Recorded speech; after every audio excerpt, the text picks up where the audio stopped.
Aujourd'hui, on a l'honneur de recevoir JB Kempf, le papa de VLC. Il est venu nous raconter ses anecdotes les plus folles. Ça parle de failles critiques dans le logiciel, de fight avec la CIA, de procès contre la Chine et l'Inde, de tentatives de hack ultra sophistiquées sur les développeurs. Bref, on n'imagine pas tout ce qui se passe quand on est à la tête d'un des logiciels les plus téléchargés au monde. Et juste avant, quelques mots sur notre sponsor du jour, Hostinger. C'est probablement l'offre d'hébergement web avec le meilleur rapport qualité-prix sur le marché. Regardez-moi ces tarifs. Si vous avez la phobie des interfaces mal foutues, vous allez enfin pouvoir respirer dans cette interface épurée. Le service client est dispo 7 jours sur 7 et selon des tests indépendants, les sites hébergés ont une disponibilité record de 99,99%. Avec d'autres fonctions très utiles comme une protection contre les DDoS et des sauvegardes automatiques. Si vous avez déjà un site hébergé ailleurs, type WordPress, ils ont un outil de migration gratuit. Voilà, en 24 heures, c'est fait. Et avec le code underscore, vous avez 10% de réduction sur tous les plans de 12 mois ou plus. Le lien est en description. On revient aux anecdotes de JB en commençant par une question très importante. Comment ça se fait qu'un logiciel comme VLC,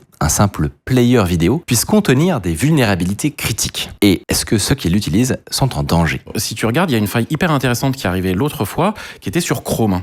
Et c'était la faille sur libwebp, qui est donc le format d'image. Et en fait, c'est exactement le même problème. C'est-à-dire qu'en fait, tout ce qui est compression vidéo, comme on a déjà parlé dans les précédentes émissions, en fait, tu compresses et t'enlèves toutes les données qui ne servent à rien.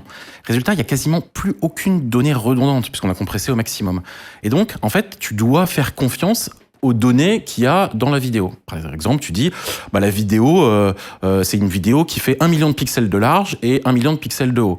Et si tu réfléchis pas, en fait, tu fais 1 million fois 1 million et puis tu alloues cette zone de mémoire. Évidemment, tu sors des trucs de mémoire autorisés possibles.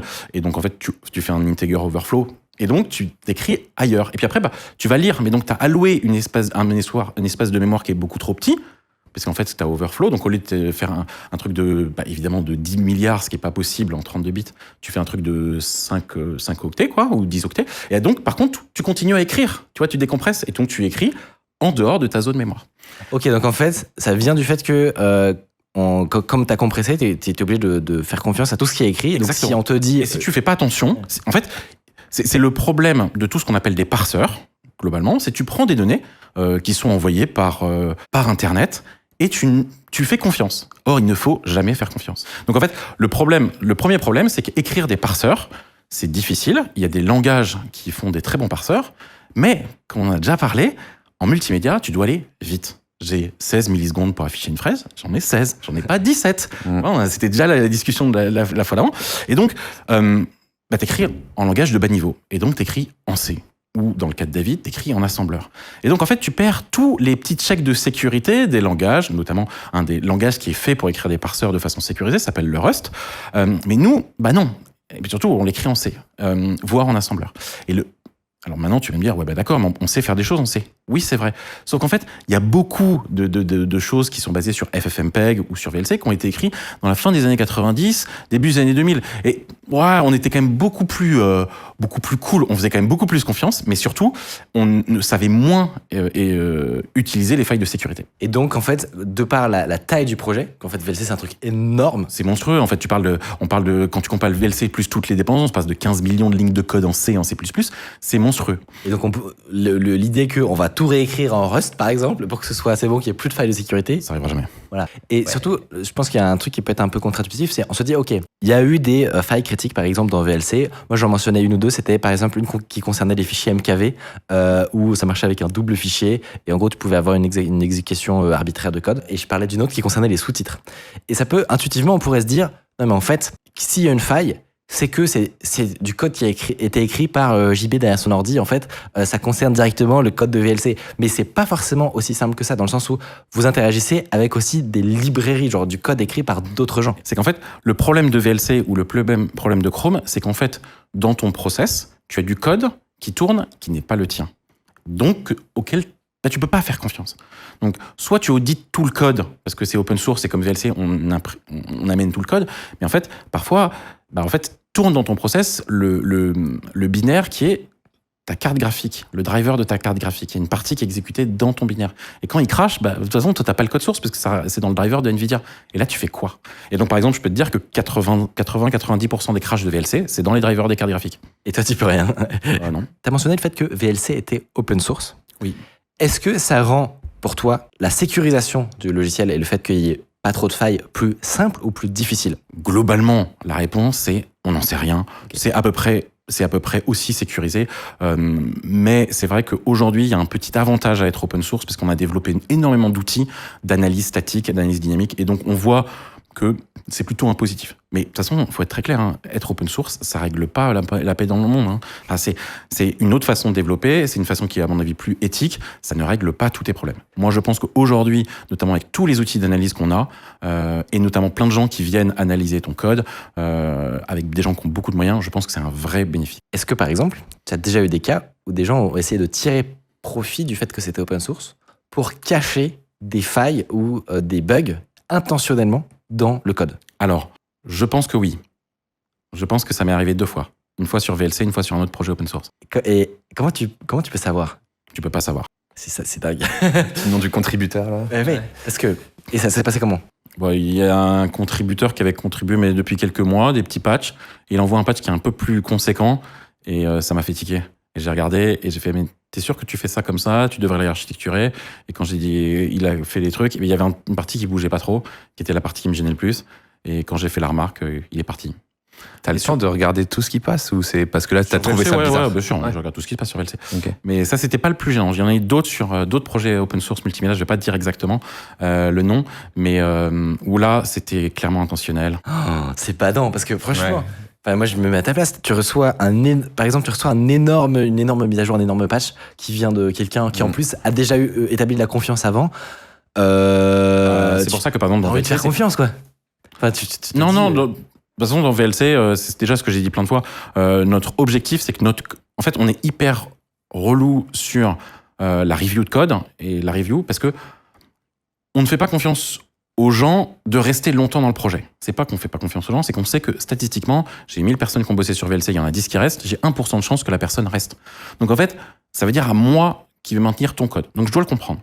Et donc, par exemple, dans VLC, si tu envoies un gros patch, maintenant c'est direct non, split ton patch. Mais c'est direct. Il y a même pas. Ok. Donc c'est moins facile de me cacher. Mais il y a des projets open source qui sont, par exemple, qui sont des librairies, qui sont des dépendances de VLC, de FFmpeg et de Chrome, qui n'ont pas la taille de VLC et qui n'ont pas les habitudes de travail de sécurité de VLC, parce que nous on a eu des mauvaises surprises, donc on fait énormément de travail sur la sécurité, qui peut-être ne font pas aussi attention. Et ensuite elles finissent dans VLC, elles finissent dans FFmpeg, elles finissent dans Chrome, elles finissent dans plein d'autres endroits. Est-ce que tu as déjà constaté que VLC était utilisé, a été détourné de son utilisation originale? Plein de fois. Et c'était pourquoi? Alors, donc là, il y a trois histoires un peu connues autour de VLC.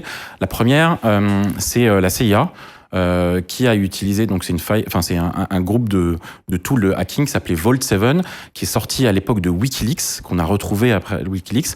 Et en fait, c'était une version de VLC qui avait quelques petites fonctionnalités supplémentaires. Et cette fonctionnalité, notamment, pendant que tu avais téléchargé un VLC qui n'était pas le même VLC, mais tu double-cliques, tu vois, c'est signé par Vidéolan, dans le About, c'est un VLC, ça a l'air cool, quoi. Donc ça marche, ça lit même les films que tu regardes. Sauf qu'en fait, il lisait tes documents dans ton home ou dans ton dossier documents, ça les lisait, ça les chiffrait, ça les envoyait sur le serveur de la CIA. Et toi, en fait, tu t'en rends pas compte parce que tu vois, tu regardes un film, c'est normal que ton CPU, tu vois, il commence un peu à faire tu vois, t'as un peu de bruit, ça fait c'est pas grave. Faut-il encore Ouais, et puis en plus, il y a du son, etc. Soucier de ça quand. Il y a peu de gens qui se soucient de ça, quoi. Ouais, mais donc ça a permis, en fait, de faire du targeting de certaines personnalités qui ont eu donc un faux VLC. Et t'as réagi comment, toi, quand t'as découvert que c'est un peu ton bébé, quand même, VLC? Ouais, bah, c'est la vie, hein. Bah, attends, je sais pas, t'as ton truc qui est utilisé par la CIA pour faire des infections de la surveillance, c'est quand même dingue. En fait, il faut que tu te dises en sécurité, c'est que la vraie question, c'est ce qu'on appelle ton threat model. La première chose que tu fais en sécurité, un consultant à peu près sérieux en sécurité, c'est contre qui tu te défends. Il est impossible d'avoir 100% de sécurité. Ça n'existe pas, ça n'existera jamais. La question, c'est contre qui tu te bats. Et ça, c'est le vrai sujet. Et donc, ton threat model à toi, mon threat model à moi, ou le threat model de Snowden, c'est quand même pas la même chose. Et si les gens contre qui tu te bats, c'est la CIA, le FBI ou d'autres agences gouvernementales, des Five Eyes ou de la Chine, de toute façon, tu as perdu. Ils ont des ressources qui sont infinies, tu ne gagneras jamais. Donc, il faut que tu le saches, bon, tu l'acceptes. Donc ça, c'est pas le truc qui m'a le plus gêné comme faille de sécurité. Alors, par exemple, est-ce que tu peux porter plainte contre la CIA? Non. Personne fait ça. D'abord, en fait, ils ont pas. Je sais pas, moi, tu sais, je me pose la question. Une vie à consacrer, quoi. Tu noteras qu'ils ont pas attaqué VLC. Ouais. Ils ont diffusé des fausses versions de VLC. C'est quand même pas pareil. Par contre, là, il y a une deuxième attaque qui nous est arrivée, une deuxième histoire, qui, elle, était plus gênante. Qui était? Alors, en fait, donc, le cœur de la diffusion de VLC, c'est un FTP à l'ancienne, dans lequel il y a tous les binaires de VLC. Un serveur de fichiers, du coup. Un serveur de fichiers. Et en fait, il y a des miroirs qui vont télécharger par AirSync. Enfin, voilà. Donc, c'est un serveur de fichiers, quoi. Et c'est là où tu vois toutes les versions de VLC depuis le début. Et dans le serveur de fichiers, il y a un dossier qui s'appelle l'incoming où tu peux envoyer des fichiers. Donc on s'en sert pour recevoir des films cassés, on s'en sert pour certains scripts, etc. Et régulièrement, on reçoit des choses un peu bizarres dans ce dossier. Alors, tu penses bien que niveau sécurité, en fait, ce dossier, il est même pas dans le même conteneur que le FTP principal. Mais ça, on le dit pas. Ah ouais. Et donc, on reçoit souvent plein de trucs. Alors, j'ai reçu vraiment tout et n'importe quoi, des choses que j'ai du mal à m'enlever des yeux. Mais c'est pas le sujet. Ce que j'ai vu surtout, c'est qu'un jour, on a reçu un binaire qui ressemblait à VLC, qui était un peu modifié. Parce que ça me ressemblait pas, c'était moi qui étais censé faire la build, je reçois un truc Windows. Mais contrairement au cas de la CIA, qui avait diffusé des VLC avec des zips, donc tu vois, ils rajoutent une DLL, ils refont le zip, personne ne voit. Là, c'était l'installeur de VLC qui était modifié. Et normalement, l'installeur de VLC, il est chiffré avec une signature qui est sur une clé hardware, une sorte de YubiKey, donc un truc que tu peux pas, et qui est difficile à trouver. C'est-à-dire que si tu sais pas où elle est, tu vas galérer, quoi. Il faudrait aller chez moi ou à d'autres endroits pour avoir cette clé. Et donc c'est comme ça qu'on fait que les releases de VLC, en fait, pour qu'elles soient certifiées, quoi. Pour qu'elles soient impossible signées, à contrefaire, en fait. Ouais. non, c'est possible, mais il faut avoir vraiment beaucoup de compétences. Bref, on reçoit donc un binaire qui est un installeur, et là, donc je le teste évidemment, et là quand je le teste, je vois que c'est signé par Videolan. Et alors en fait, tu te rends compte que c'était pas vraiment Videolan, c'était Videolan, mais le A il était pas bon, etc. Mais ça veut dire quand même que c'est quelqu'un qui avait l'accès à une chaîne de certificats ou qui avait eu le droit de faire, parce que c'est des certificats qu'on appelle Authenticode par Microsoft. Donc c'est un peu gênant quand même d'avoir ça. Et les binaires étaient modifiés, mais j'ai jamais vraiment eu le temps de regarder ce qu'il y avait. Mais ça m'a gêné beaucoup plus parce que ça c'était en fait une attaque sur notre infrastructure. C'est un faux VLC envoyé sur notre infrastructure. Et à côté, il y avait un fichier PHP, comme si on exécutait le fichier PHP de notre FTP. Enfin, c'était vraiment, d'un côté, c'était hyper sophistiqué parce qu'ils ont dû avoir vraiment une difficulté pour avoir cette bonne signature. Et de l'autre côté, l'attaque, elle était nulle, quoi. J'étais même déçu, quoi. Mieux faire. La sécurité, en fait, elle vient du tout début de faire attention à ce qui rentre dans ton code, comment tu le builds, mais aussi comment tu le diffuses. Et la partie diffusion, tu vois, c'est de l'infra, c'est quand même moins rigolo que coder un truc, quoi. Donc voilà. Donc, on a eu ça qui était un sac. Et ça m'a plus gêné, tu vois. Ça m'a plus gêné, je suis allé porter plainte. Ah, voilà. Pas contre la CIA, mais là c'est plus faisable. Je suis allé porter plainte 2 fois auprès de la gendarmerie nationale. Une fois pour ça, une fois c'est quand on s'était pris une attaque en DOS qui était clairement envoyée de la Chine. On en a eu 2 d'ailleurs. Ouais, ça peut servir. Alors la première, on sait pas vraiment, est-ce que c'était pour nous embêter ou pas, mais la deuxième, c'est quand on a banni les téléphones Huawei de la version Android. Très bizarrement, une semaine après, on a eu des attaques qui venaient de China Telecom. Mais genre c'est des gamins de ouf. Je sais pas si c'est des gamins, mais en tout cas ça. Voilà. Et la première fois, on a le premier DOS, on allait porter plainte. Et là, cette histoire de faux binaire, je suis allé porter plainte. Donc voilà, ça c'est les trucs de failles d'histoire de sécurité un peu rigolote. La dernière, elle m'a encore moins fait rigoler parce qu'elle était plus récente. C'est l'Inde, qui doit être un des plus gros utilisateurs de VLC, a décidé de bannir VLC. Ah ouais. Et donc pendant quasiment 1 an, t'allais sur videolan.org et c'était interdit, c'est le truc des télécoms, c'est le truc comme si ce qu'on avait fait était gravissime. Et en fait, on a regardé, en fait, c'est des pirates de Cicada, qui sont un groupe de hackers chinois probablement sponsorisés par le gouvernement, qui ont utilisé le nom de la libvlc.dll, mais en utilisant vlc.exe, mais tout le derrière, ça n'avait rien à voir. Et comme ils avaient fait un faux installeur, ils avaient tu sais, il y a beaucoup de fights entre l'Inde et la Chine, et donc ils avaient réussi à faire ça. Et alors là, ça a été d'une complexité parce que, évidemment, C'est un office complètement incompétent indien avec la bureaucratie indienne qui a l'air d'être quand même sacrément chaude. Et là, ça a fini. J'ai attaqué le gouvernement indien en justice à Delhi, quoi, pour avoir. Et là, quand on y allait, on avait des avocats indiens, etc. On les a fait flipper. Et donc ils ont fait ouais, attends, on va faire une re-review, etc. Et finalement, ils ont enlevé le ban. Ça nous a pris un temps infini. Et on a été aidé par une sorte de UCLA, enfin qui est vraiment une Freedom Internet en Inde, qui nous ont fait un travail de dingue. Ouais, ça a été vraiment parce que l'Inde et la Chine, nous on s'en rend pas compte, mais c'est vraiment chaud. Hein, c'est-à-dire qu'ils se fritent quand même. Et avec le gouvernement Modi, ils sont quand même pas rigolo. Et d'ailleurs, régulièrement. Et donc, en fait, on était dans la liste des sites à bannir, exprimés par le ministère des télécoms indien. Tout ça parce que, en fait, donc là, c'est encore un truc différent. Ouais. Non, ils ont pris des binaires de VLC. Donc, ils ont pris une partie des binaires de VLC, VLC.exe, libVLC Core, etc. Et donc, en fait, parce qu'en fait, ce qui se passe, et ce qui est très classique, c'est qu'il y a beaucoup d'antivirus, quand ils voient VLC.exe, en fait, ils whitelist, parce que c'est des gros nuls. Et en particulier, parce qu'en fait, très régulièrement, à chaque fois qu'on a une nouvelle release de VLC, on reçoit à peu près 1,5 million d'emails nous disant, oui, j'ai cet antivirus qui dit qu'on est méchant. Et effectivement, parce que comment tu fais de l'assembleur, comme on a déjà parlé, ouais. En fait, tu ressembles un peu à des virus, à des worms, etc. Donc en fait, c'est toujours du code un peu bizarre. Résultat, en fait, nous, on a des accords avec pas mal de fabricants d'antivirus qui viennent scanner un peu notre FTP, à qui on dit, etc. Donc c'est pour ça aussi que c'est d'autant plus dangereux. Mettre un tampon, c'est bon, validé. Mais donc parfois, ça c'est les plus malins, ils regardent juste VLC.exe, puis t'as un VLC.exe avec l'icône VLC, donc tu t'inquiètes pas, qui tourne, c'est pas très grave. Et puis tu vois tout, il y a plein d'organisations qui utilisent VLC à peu près partout. Mais du coup, si je sors un logiciel qui s'appelle VLC.exe, il y a des chances que je sois whitelisté par les antivirus. Ouais. Sympa. Donc là, on a parlé des détournements de VLC en tant que tel, mais est-ce que vous, la structure VLC, comme type d'attaque, est-ce qu'il y a déjà eu des tentatives en utilisant justement le processus, peut-être du fait que c'est open source, de s'introduire par exemple sur des machines de développeurs ou des choses comme ça? C'est marrant, je t'en ai jamais parlé. Peut-être que tu m'en as parlé, que ça... J'ai 2 histoires comme ça. La première, c'est que... Donc tu verras, je me déplace rarement sur mon ordi, je suis un peu parano là-dessus. Et puis mon ordi, en fait, tu peux rien faire dessus parce que c'est un peu compliqué, mais en tout cas il est jamais loin de moi.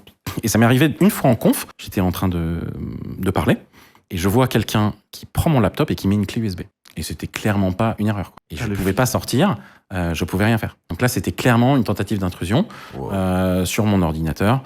Donc voilà, donc ça c'est déjà pas très cool. Le gars, tu l'as vu faire? Ouais. Et c'est la fin de l'histoire. Mais tu veux que je fasse quoi? Je suis en train de faire un talk, je finis mon talk. Il est branché, il est reparti, tu l'as vu? Il est branché, j'ai vu qu'il a pas réussi à faire son truc. J'essaye de sortir, et le mec était parti. Oh. Et il y avait pas un peu? Non, t'as oublié. Il n'y avait pas des caméras. Tu sais, c'est comme ici, là, t'as 28 milliards, bien sûr. complètement aveugle, parce que là, il faut avoir de la bonne lumière. Le mec, il disparaît dans l'ombre et tout. Mais c'est bizarre. J'ai une autre histoire, c'était une bonne leçon. En fait, tu sais, en général, quand des gens qui disent que t'as une faille de sécurité, j'en ai une par semaine. Et en général, la réponse, c'est donne-moi la preuve ou pars-toi. Donc en général, souvent, les gens un peu bons, ils te disent pourquoi, et surtout, ils te donnent un fichier. Et classiquement, notamment quand tu veux montrer qu'il y a une exécution, tu exécutes calc.exe. Donc tu vois, la calculatrice, ça c'est le truc classique, c'est que tu montres qu'effectivement tu es capable d'avoir un fichier, de faire une remote exécution puisque tu lances la calculatrice. Okay. Et ça, ça a été le standard, on lance la calculatrice de tous les mecs de sécurité. Et une fois, on a reçu une faille de sécurité de quelqu'un, et en fait, c'était un script. Donc souvent aussi, tu as des scripts Python, tu lances le script Python, et en fait, au lieu de faire exec cal, ce qu'il faisait, c'est qu'il allait lire dans le point SSH la clé privée IDRSA, et dans le point GPG la clé privée GPG. Et il l'envoyait sur un serveur distant. C'est un piège. Alors, du coup, alors attention, pour expliquer ce que ça veut dire. Le script, il était censé démontrer que le gars avait trouvé une faille dans VLC. Exactement. Donc c'est un truc que tu exécuterais toi sur ta machine de développeur. En tant que développeur. Ouais. Et donc là, en fait, à la fin, effectivement, il y avait une exploitation, etc. Et sauf que au lieu de faire exec calc, il faisait lire le fichier à cet endroit-là et envoyer-le sur un serveur distant. Et évidemment, c'est la clé de privée de signature de moi, pas celle de Vidolab, mais de moi.